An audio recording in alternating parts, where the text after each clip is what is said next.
Today, I'd like to talk with you about my early days at MIT and the research that I did here. This is a long time ago.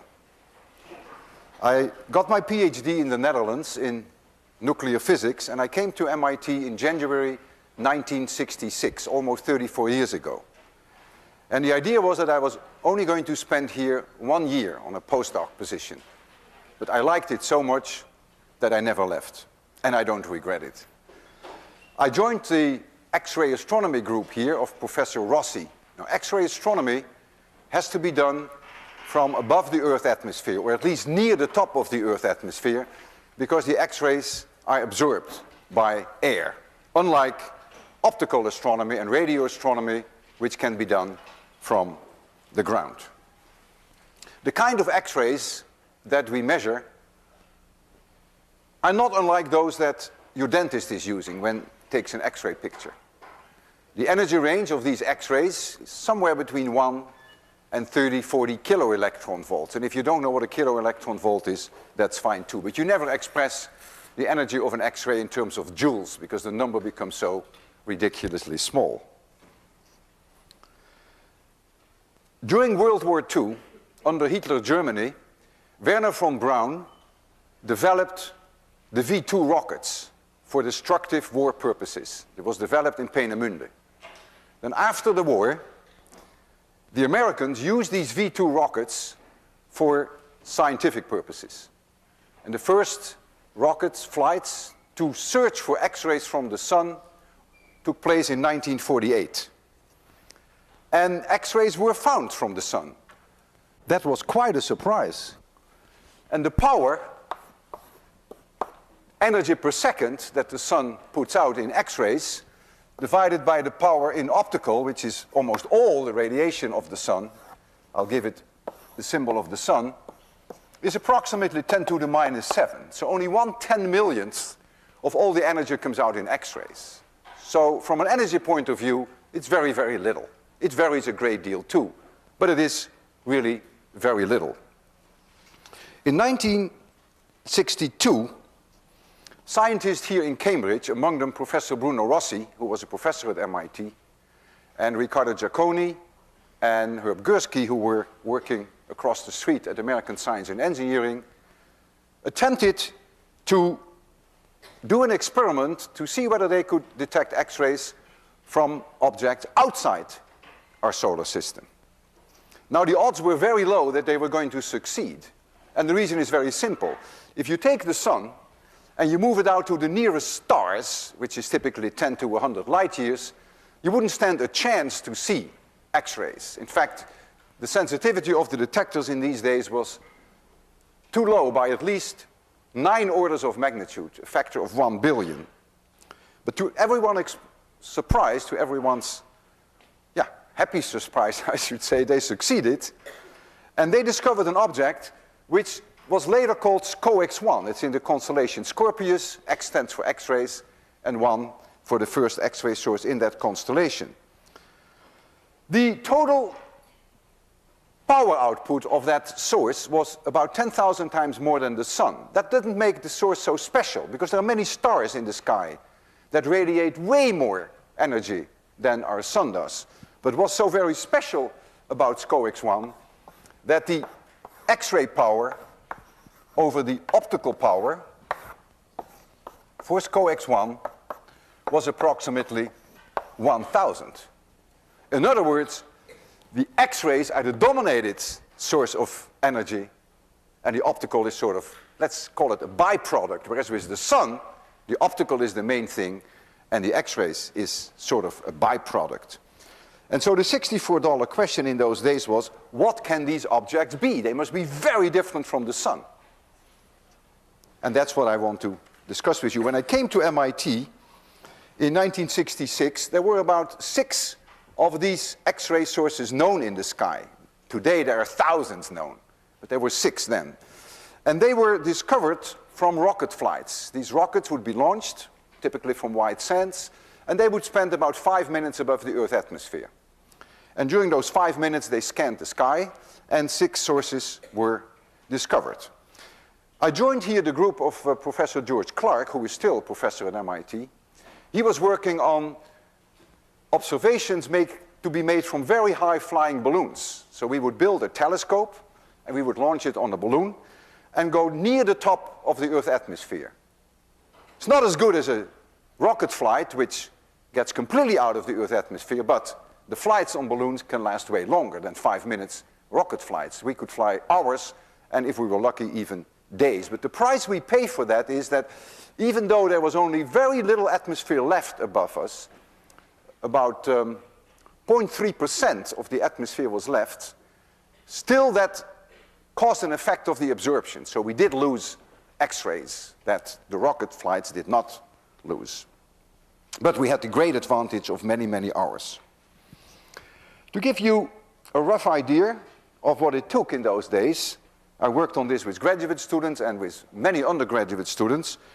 A telescope in those days, to build it, cost typically $1 million, and it would take us 2 years to build one. The balloons that we needed to launch them were about $100,000 in those days, and the helium that we needed to get it up was about $80,000, and the weight of such a payload of our telescope was about 1,000 kilograms. These balloons would go up to 140,000 feet, and they were huge. They were about 500 feet across. I will show you pictures of them very shortly. It was a risky business in that no guaranteed of success.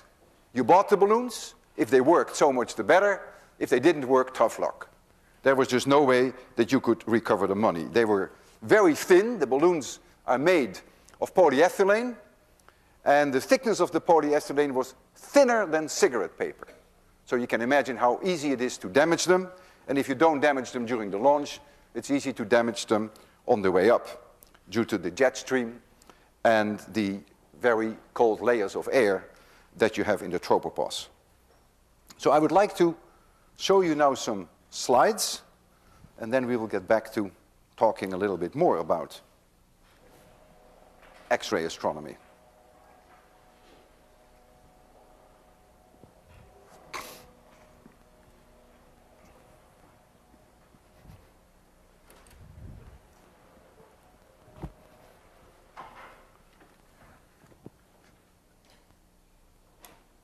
All right, so let's see what we have first.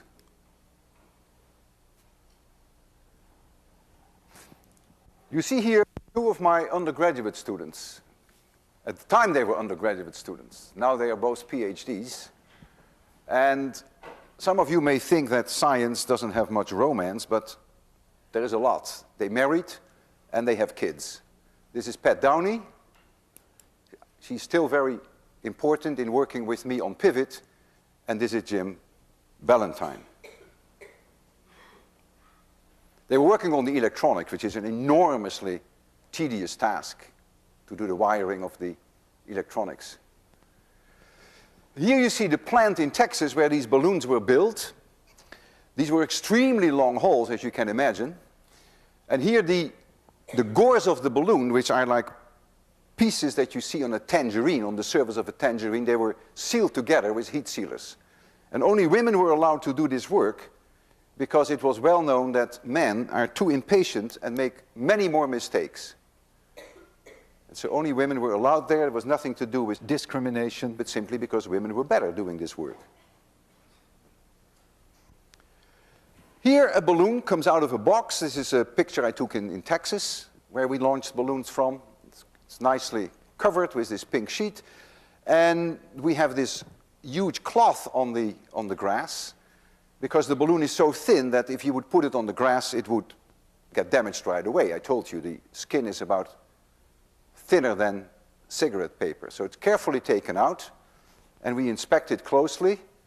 And in this case, there was some concern that there might be a hole in the balloon.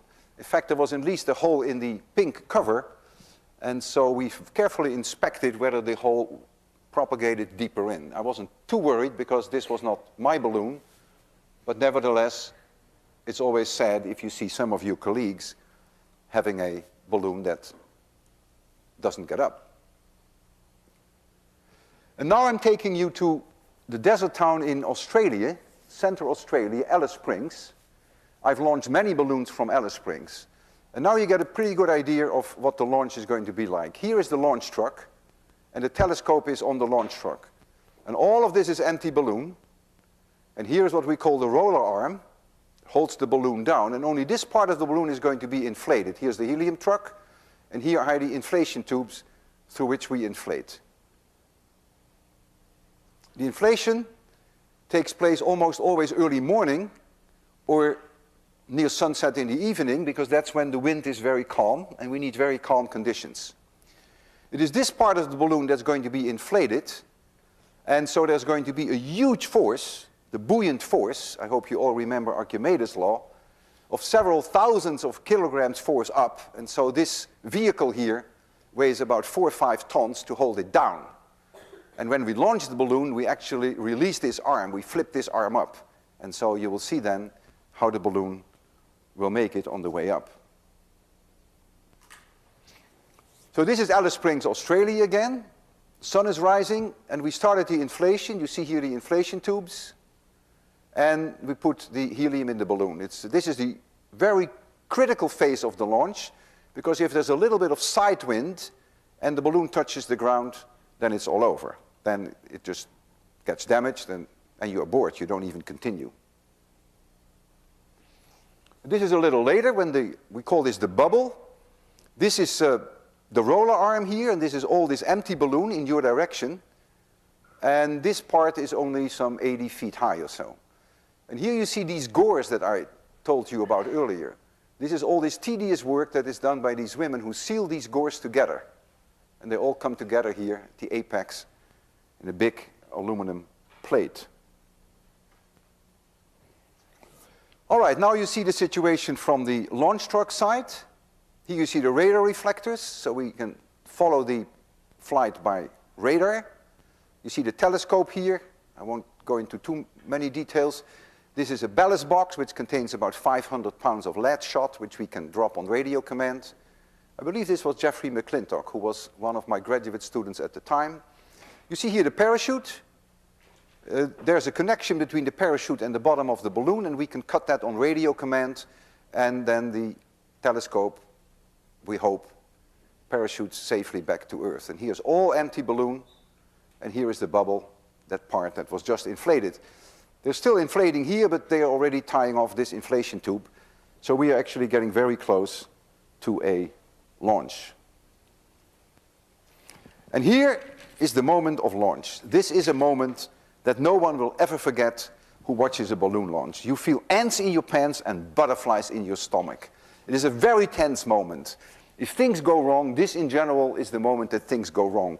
Because when the roller arm is here released, then this enormous amount of free lift, the buoyant force, drives this thing up, and you get a bouncing effect. You get an oscillation of the helium in this upper part. We call this the mushroom. And that can already destroy the balloon right away. The layout is such that we always lay out so that the wind will drive the balloon towards the launch truck. And you will see later on why that has to be done.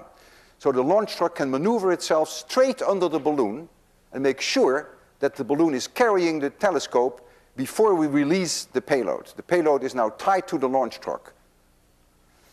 We have to wait for the whole balloon to be off the ground before the launch truck can actually maneuver itself under the balloon. But you already see that by the exhaust that the engines are already running. You see a close-up here of this mushroom, and it makes a tremendous amount of noise. It's really scary. I'm always surprised when I see a launch like this, that the balloon so thin can actually survive this tormenting launch. So here it goes higher, comes in this direction, as you see, getting closer and closer to the launch truck, rises higher in the sky, and in this case, in Alice Springs, I was so close to the launch that I couldn't follow the bubble going up much further with my camera. So the next pictures that you're going to see I took from Palestine, Texas, from which I've flown many balloons. So it's a different launch, but it is sort of the same stage in the launch that you see here. Alice Springs was beautiful, by the way, always very nice, clear skies, It's a very fantastic desert there. It's a wonderful desert town. It's really in the middle of nowhere. Okay, so now we're in Texas, and you see here the launch truck. This is the telescope. It was a different telescope. You see the parachute. And now the trick is for the truck to get under the balloon. The amount of helium that is in the balloon is only a small fraction of the total volume. It's just enough for us to get the free lift. We want to go up with about 1,000 feet per minute. And then, since the atmospheric pressure goes down when the balloon goes up, the helium expands and finally fills the entire volume, as you will see. So now is the moment, this is a crucial moment, that the launch truck has actually maneuvered itself straight under the balloon. And now the person on the launch truck makes sure that there is enough tension in these lines to pick up the telescope. If the balloon were a little bit too far ahead or too far behind, and you release the telescope, then of course it would pendulum into the ground and you would lose it. So it's very important that it be done when the balloon is straight overhead. But that alone is not enough. There must also be enough pull on it so that the telescope doesn't crash to the ground vertically. And when there is any chance that things go wrong, we just abort the flight, because the telescope is so much more expensive than the balloon, even though the balloon and the helium together is close to $250,000. And here you see it after release. Payload, parachute, empty balloon, and here the helium. And this, from here to here, is about 2/3 of the height of the Empire State Building. These are huge, huge balloons. And here you see it at an altitude of 150,000 feet. This is the largest balloon that was ever flown successfully. It's still the world record.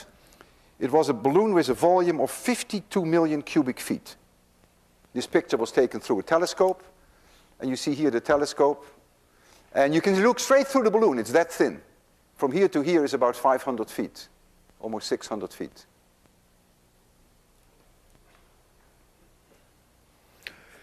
All right, here you see my ex-graduate student. He's now Dr. Ricker, George Ricker. He's still staff member at MIT. This is in Australia. A lot of this equipment was built by undergraduates and graduate students of mine. A lot of it we borrowed from the balloon launching stations, and the radio data come in here, and we can command the telescope from here. We can orient the telescope. We can drop ballast. And very important, we can terminate the flight, so that we save the telescope when it starts drifting out over the ocean, because the balloons start going with the wind at the altitude of 150,000 feet, and those winds can vary anywhere from 20, 30 miles per hour to up to 100 miles per hour. We try to fly only during the days that the wind is low, and that's the case in the spring, and in the fall we call that the turnaround. The winds at these altitudes change twice per year. They change from about 100 miles per hour to the west to 100 miles per hour to the east. It happens in the spring and in the fall. And that's when we try to fly, when the winds are very low, when they are in the process of turning around. We follow the balloon at low altitude, 5,000, 6,000 feet.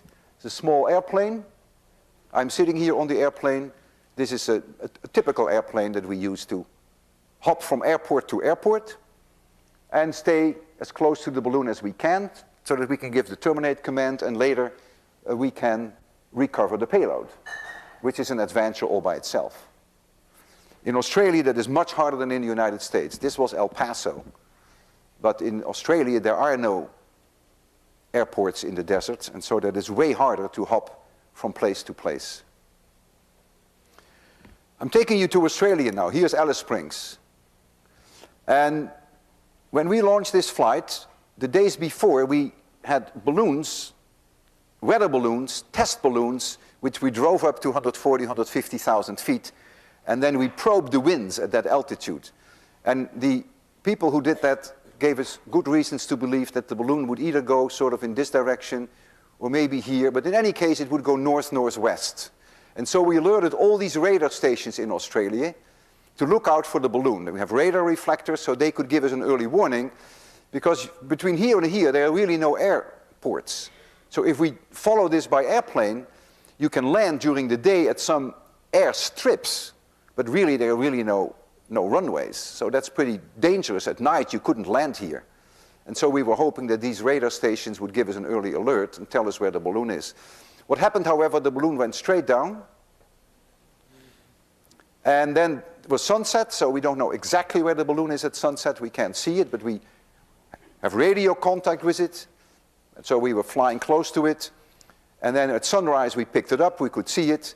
And then here, when it was getting close to forbidden zone, because there's commercial flights here, we cut it down. So we gave the radio command which separates the parachute from the balloon. The balloon is very brittle, it's very cold there. The balloon shatters, breaks in pieces, comes down, and if everything goes well, then the parachute brings the telescope safely back to Earth. This is the person that we contacted during that flight. You try to draw the attention of local people, and you do that by flying with your airplane low over their house. This person lived in the desert, and his nearest neighbor was some 70 miles away from him. He was crazy. He was always drunk. He was shooting kangaroos in the desert. There's no windshield here. He would drive 60 miles an hour, and then he would chase these kangaroos and shoot them. And he had a crazy game, which I didn't like at all. He would put the dog on the roof, and he gave me a demonstration once. I was with him in this truck. And he would drive 60 miles per hour, would slam the brakes, and the dog would catapult through the air. And then he would say, "You can't teach an old dog any new tricks." We encountered wonderful animals during recovery. Koala bear, quiet, peaceful, very lazy, unlike most 801 students.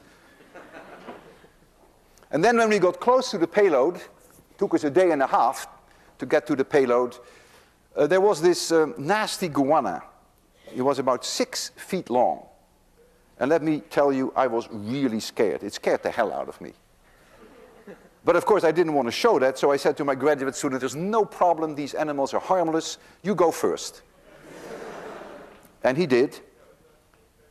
And it turns out they are harmless. And during the entire 4 hours that it took us to recover the payload and get it on Jack's truck, this animal was just sitting still, didn't move at all. That is his way of thinking that we don't see him then. Beautiful animals, these goannas. The Aborigines eat them. It's very precious food, by the way. So here you see Don Brooks, who was an American who came with me. He was an electronic expert. And this is Alice, which was the wife of Jack. You see the payload here, tumbled over, but it's in good condition. The crash pad is there purposely to protect against the impact, to get a lower deceleration. And of course, it's okay that that cardboard crash pad is destroyed. That's the whole idea. And then when you come back a few days later in Alice Springs, nothing happens ever in Alice Springs. I mean, it's completely a hole in the ground. So it is front page news, perfect balloon launch, and 1,000 watched the start of a space probe. They call it a space probe. I had a long interview with this news reporter, and I told him that the reason why we have to go high is because of the absorption of the X-rays in the Earth atmosphere. But the article didn't get that across. They said they fly balloons because then they're closer to the stars. Well, I suppose that is close enough, but it really missed the issue of the absorption of the X-rays, which of course, that's the reason why we have to go up, not because we want to get closer to the stars. Okay, so now I'll go back to the blackboard, if I can find my way.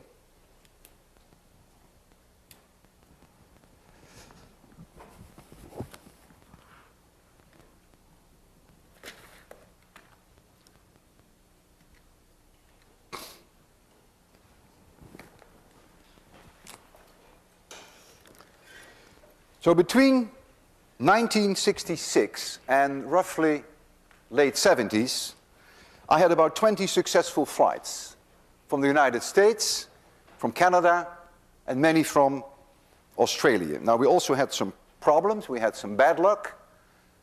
Twice during my flights, the balloons popped. 70,000 feet, there is the tropopause. It's very cold, minus 70 degrees, and there are jet winds, and they beat on the balloon, and then the balloon can burst. And when that happens, We don't have enough time to terminate the flight. We can't separate the parachute from the balloon. It happens all of a sudden. And then, in general, the parachute gets entangled, and then you get a free fall. So the payload is entirely destroyed. And that happened twice. But we were lucky enough that at several occasions we made some interesting discoveries. During the early years of X-ray astronomy, we discovered 5 new X-ray sources. So we doubled the number of sources that were known from rocket flights before us. And some of these sources that we saw from balloons were highly variable. We noticed an X-ray flare. The X-ray intensity went up by a factor of 3 or 4 on as little time as 10 minutes. And that was completely new in those days. And that could not have been discovered from rockets because the rockets themselves are only 5 minutes above the Earth's atmosphere. And they're not looking at one source all the time. They are scanning the sky because their objective was to find as many X-ray sources as they could. But we were up sometimes 26 hours, so we had plenty of time to look at one portion of the sky for a long time, for hours on. And so it was not an accident that we discovered these flaring events, which lasted up to 10 minutes and longer. We also discovered an object which we called GX1 plus 4. The number has to do with where it is in the sky.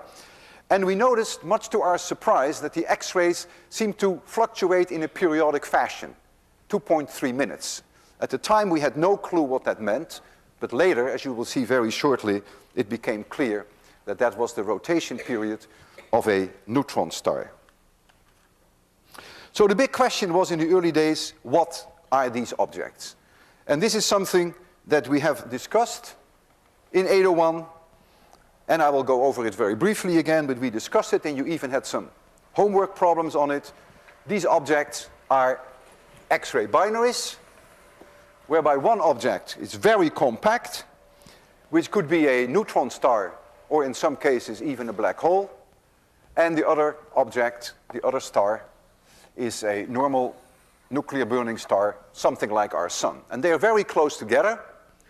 They're so close together that the matter which is here is attracted by the neutron star stronger than it is attracted by the star itself, and so it starts to find its way to the neutron star. This is a binary system, so they go around each other. This matter cannot just go in radially, but it would spiral in slowly and find its way to the neutron star, strangely enough, that we still don't understand how it makes it, but it does make it ultimately to a neutron star, and this is then what we call the accretion disk. This is the accretor, and this is the donor. The donor provides the fuel that finds its way to the neutron star. And if you take a little bit mass m, and you drop that on a neutron star, the neutron star has mass capital M, say, and radius capital R, then the kinetic energy that is released at impact is something that all of you should be able to do next Monday. That is the following: mmg divided by r equals 1/2 mv squared. This is the gravitational potential energy that becomes available if an object of mass little m crashes onto the star. The surface of the star has a radius capital R. The mass of the star is capital M. And that is converted to kinetic energy, which is 1/2 mv squared. So this is the speed at impact. Of course, it's always independent of little m. And so you can calculate that speed, and that speed is horrendous for a neutron star. The reason being that the radius of the neutron star is so absurdly small. It's only 10 kilometers. It is roughly 100,000 times smaller than the radius of our sun. The mass of the neutron star is comparable to that of our sun. A little larger, but it's comparable. But it is the radius which is so small, and that's why you get a speed at impact which is about 1/3 of the speed of light. And this kinetic energy is converted to heat for the same reason that when we drop something here on the floor, that the kinetic energy ultimately goes into heat. And so it heats up the surface layers of the neutron star, and the temperature becomes horrendously high, 10 to the 7, 10 to the 8 degrees, 10 million, 100 million degrees. And at that very high temperature, almost all the energy, almost all electromagnetic radiation comes out in the form of X-rays. The sun has a temperature of only 6,000 degrees. Most of it comes out in the form of optical light. But when you go to 10 million degrees, that's no longer the case. The spectrum shifts in favor of the X-rays. The amount of energy that is released is horrendous. To give you some feeling for that, if you take a marshmallow and you throw a marshmallow from a large distance onto a neutron star, then the energy that is released, which is this energy, is comparable to the energy that was released of the atomic bomb that was thrown on Hiroshima and Nagasaki. So that tells you something about the enormous gravitational forces that are at work on the surface of a neutron star. We know now what these systems are. The evidence is overwhelming. We have observed the rotation of the neutron stars. The 2.3 minutes that we found, we now know, is the rotation of the neutron star. These neutron stars have a strong magnetic field, and the matter that accretes onto the neutron star reaches the magnetic poles. In 802 you will learn why this plasma, which is highly ionized, why that cannot just reach the neutron star anywhere, but it is forced to only enter the neutron star near the magnetic poles. And if the neutron star rotates, then the magnetic poles can rotate like this, and when you are on Earth, you see X-rays, X-rays, X-rays, no X-rays, X-rays, and so you see pulsations. And so these pulsations have been seen from many neutron stars now, from many of these binary systems. It's very clear that it's a binary system. If you are in the plane or near the plane of the orbits of the two stars, then the neutron star can go behind the donor, and then you don't see any X-rays because the X-rays are then absorbed by the donor, and then you see an X-ray eclipse, so the X-rays vanish. So you would see the pulsations, strong X-ray signal, and all of a sudden, boom, it's gone. And then a few hours later, it starts up again when the neutron star reappears, reemerges from the donor star. So that picture is all very clear, but I do want to show you at least a sketch of what we think such a system would look like, which is just the next slide, and maybe the person in the booth, oh, I can do it from here. So this is what it sort of looks like. You see the donor there on the left, and you see here the neutron star, or it could be a black hole. That's sort of the same idea, you would not be able to tell. And you see how the matter swirls in. Of course, this is not a real picture, this is a sketch made by an illustrator. We know hundreds of these systems in our own galaxy, and of course there are many in other galaxies as well.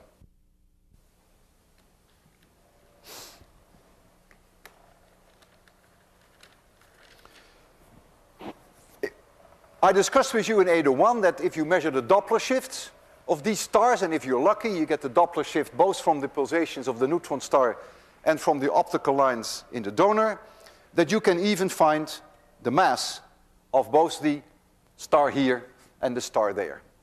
And if the mass becomes horrendously high, as in some cases, then you have to conclude that you're dealing with a black hole, and you had a problem on Cygnus X1 in one of your homework assignments.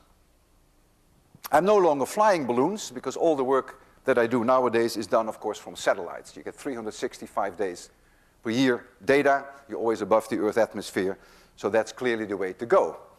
And I have used European satellites, Japanese satellites, and nowadays I'm using the Rossi X-ray Timing Explorer, which is an American satellite, and Chandra, which was launched early this year, which is the biggest thing in town. In 1975, here at MIT, we had our own satellite called SAS-3. And we operated SAS-3 from the Center for Space Research, which is Building 37, where my office is, 365 days per year, 24 hours per day. And in 75, Josh Grindley from Harvard and John Heise in Utrecht, the Netherlands, discovered something which we call an X-ray burst. And an X-ray burst is a phenomenon that you see the X-ray signal become very strong all of a sudden. In about 1 second, it becomes 10 times stronger, maybe 20 times stronger than it was before the burst, and it peters out on a time scale of about a minute or so. And we were very lucky at the time, 1976, with SAS-3, that we could do research on these X-ray bursts, and within a year or two, we discovered 8 more of these burst sources. And it is largely through that work, that observational work that took place, and through the work, theoretical work by Professor Paul Joss, who is still at MIT, that we now know what causes these X-ray bursts. They are nuclear bomb explosions on the surface of neutron stars. What happens is that on the surface of the neutron star, the matter that accretes, which is largely hydrogen and helium from the donor, becomes very hot, becomes very dense, and at that high temperature and at very high densities, you get thermonuclear fusion. And a reaction that can take place is that 3 helium nuclei, helium-4, fuse to form carbon-12, and when that happens, energy is released. Thermonuclear energy is released. This reaction is extremely sensitive to temperature. When energy is released, the temperature goes up. When the temperature goes up, the reaction rate goes up, then the temperature goes up, then the reaction rate goes up even further, and the whole thing gets out of hand, and that's why it is a thermonuclear explosion. We call it a thermonuclear flash, so it is an uncontrolled runaway process. And the bomb explosion that occurs on the surface of the neutron star would be 1 billion times a billion, 1 billion times a billion, 10 to the 18 times more powerful than hydrogen bombs that we can make here on Earth. We speculated early on that when you see an X-ray burst in the sky, that you may be able to see also an optical flash in the sky. The donor stars and the accretion disk emit optical light. It's very faint. They're very faint sources, but you can see them from the ground with your optical telescopes. And we had reasons to believe that we might see an optical flash when an X-ray burst occurs. And I'll tell you why we believe that was the case.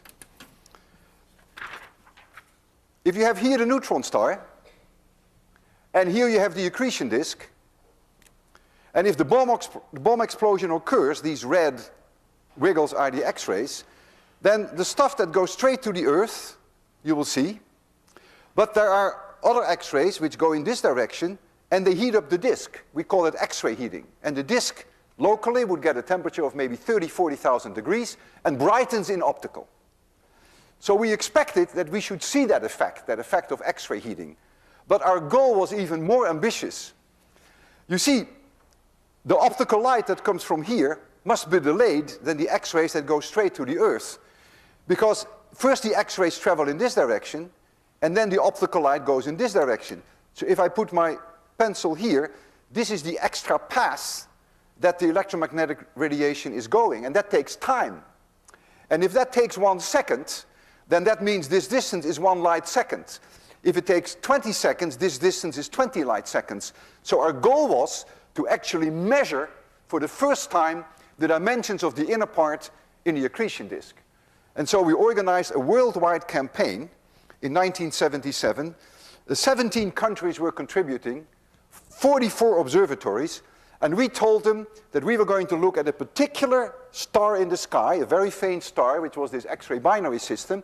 We would record with SAS-3 the X-ray burst, and we wanted them to record in the radio, in the infrared, wherever possible, in the optical, whether they would see a change in the appearance, in the optical or in the radio appearance. In the summer of 1977, we saw 110 bursts from a particular burst source. None of them were seen in the optical or in the radio. 0 results. We did it again in 1978, and then we succeeded. This was in collaboration with Josh Grindley from Harvard, Jeffrey McClintock, who was my ex-graduate student, he is now also at Harvard, and my good friend Jan van Paradijs from the University in Amsterdam, who worked with me at the time here at MIT. This was a splashing result, simultaneous observation of an optical flash with an X-ray flash, and it was on the cover sheet of Nature, which is a very prestigious journal in which people publish, so we were extremely happy. I do want to show you the simultaneous events, but not the 1978 events, but I'll show you one that is more impressive that my colleague Holger Pedersen observed a year later when he did the optical work from Chile. This is that observatory that I mentioned to you earlier. I have been there many times myself. It's in La Silla, 2,400 meters above the ground. This is where the atmospheric pressure is only 3/4 of an atmosphere, and where you can't boil a soft-boiled egg because the temperature of boiling water is only 92 degrees. Okay, here is the optical flash that Holger observed, and we were looking with a Japanese satellite, which was called Hakucho. SAS-3, I think, was no longer operating at the time. You see here the time of the optical signal. So this is the strength of the system in quiescence, and then the X-ray burst occurs.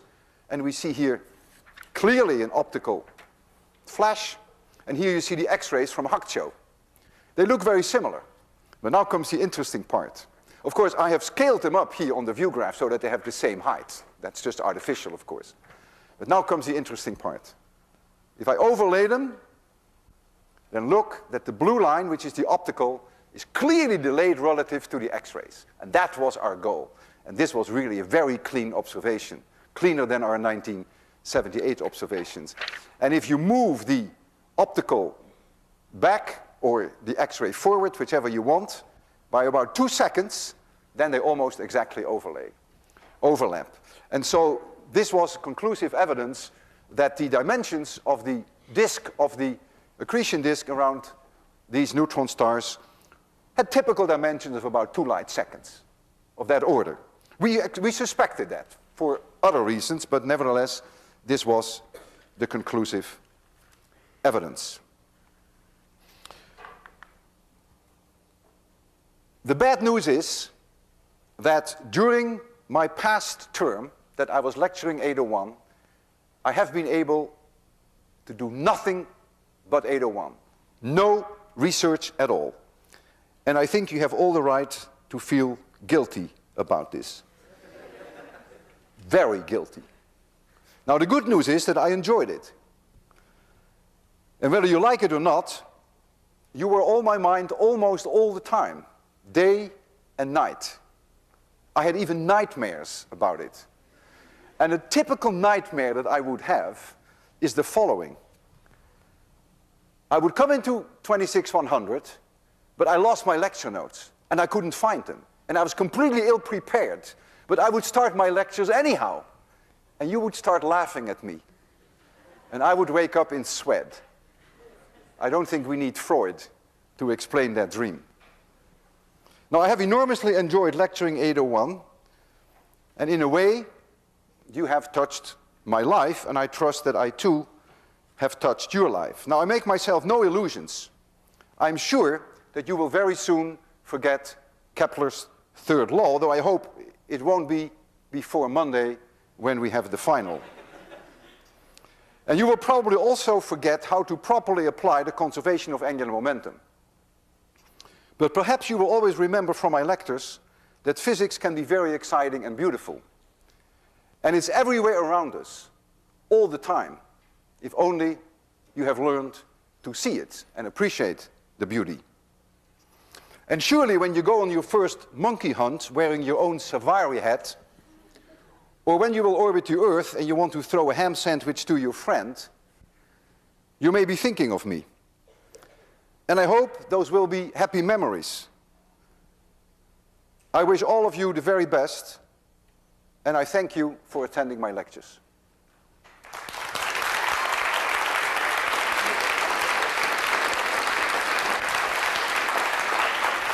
Thank you.